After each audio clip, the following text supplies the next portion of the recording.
Hello there, Adam Bazalgette here, founder of Scratch Golf Academy. I'm at the beautiful club at Mediterra in Naples, Florida today, fixing a sway. Can you even define the sway? In part one, I'd like you to check that out if you haven't. We looked at the backswing issues of swing. In this one, we'll look at the downswing issues. Pretty easy stuff, but there is some, what a lot of people define as sway in a good golf swing. We'll get into that. We'll give you drills. I hope you'll find this helpful. Well, you hear people talk about turn the hips in a barrel coming down. Get those things rotating this way. Is this true? A little bit, but generally speaking, no, that is bad advice for the everyday golfer. Let's flesh this out. It's super important if you're going to be a good ball striker. Let's have a look at the pros first, then we'll get into our drills and our ideas. Tiger Woods on the left, Jack Nicklaus on the right. Kind of hard to beat that combination. Look at this gap here between Tiger's lead hip and that spectator there. Just focus on that gap. Stays pretty similar in the backswing there. Maybe slightly increases. Watch in the downswing though, again, you can see where it started. Watch in the downswing how there's a significant shift. Now he's well up into the pant legs of that other guy. And generally speaking, what we're seeing is that the lead hip would be about over the lead ankle, give or take. Not all players do it the same way. And once he's over there, then you'll really start to see the hips rotate out. And we'll talk about the rest of it in a bit. Let's have a look at Mr. Jack. Again, very centered with his hips, and here you'll see that significant shift of his lower body. And that is very common. Different players, again, will do it slightly differently. Now, as long as your head, look at the tree behind Jack's head, is pretty still. It moves a tiny bit, but it's pretty still. This is okay. It's not okay if your head's moving all over the place. Look at Tiger with the tree trunk just above his head, pretty still there. So that's what we're looking for. So why would we want this shift towards the target? Again, top of body staying nice and steady. Well, it supplies power. You can create a lot more power that way, and it's also much more of a target-oriented move. We'll get into this, not so much hit the ball-oriented move. I want to ask you yourself, grab 4 clubs if you can. I've got, 4 clubs. Grab them. It's not a proper golf grip. Heavy. If I had approximating a golf swing, no ball, to get $50 if I could throw these 15 yards down the fairway, do you think I'm doing it that way, or do you think I'm doing it that way like that? Well, obviously the second one would be much more applicable. So let's again have a quick look at the pros and let's get into this thing. If you can master that, it's not that difficult. It's going to really help you at the end of the video. A couple of thoughts to customize this so it's not just information, but you can really hit the ball better doing it. Okay, we're sticking with Tiger and Jack. Hard to beat that combination there. Now again, we're assuming the head's fairly still coming down. If your neck and shoulders start moving all over the place laterally, you're going to have a very hard time being consistent. Here's 2 features you'll always see to one degree or another with great players. Number one, and they're related to each other. Let's get Tiger, let's say left arm just about horizontal. He's just slightly beyond that stick there that's probably holding up the T sign. Now watch how his swing will get narrower as he comes down like so. See how much more narrow that is? Now certainly the weight shift is the other part of that, and we'll look at that here. If you watch his hips more than the arms, watch how they're starting to move forward before the club comes down. That's the key there. And although the hips are somewhat responsible for the narrowing of the arc, there's no question if you look at his right upper arm, it gets closer to him right there. So narrowing of the arc, let's look at Jack. He's got a little bit less wrist cock in his case. And now let's watch his hips. The hips lead. He doesn't thrust his arms down.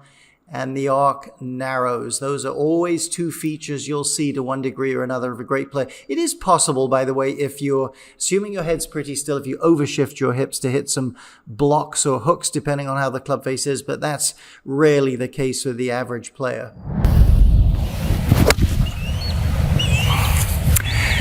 So conceptually, 2 common things I see why people don't do what we're talking about, shifting the hips a little bit in the downswing. Number one, they just haven't really been told that. They've just been told turn. They don't know to athletically create motion out there. And number 2, as I said earlier in the video, relates to that. I think people subconsciously just play too much at the golf ball. That's what they're aiming at, hoping when it's all said and done, of course, that the ball's going to end up well. They're not really swinging in a fashion that generates energy that way that the golf ball gets in the way of. Now, the most common thing I see technically, let's say, that prevents them from doing this. And this isn't just anecdotal. I've studied this, looked at force plate data, K-Vest data, watched amateurs. A great friend of mine, Andrew Rice, you may know from the Golf Digest lists, done some stuff with Andrew Rice over the years. He and I did a study with this with force plates.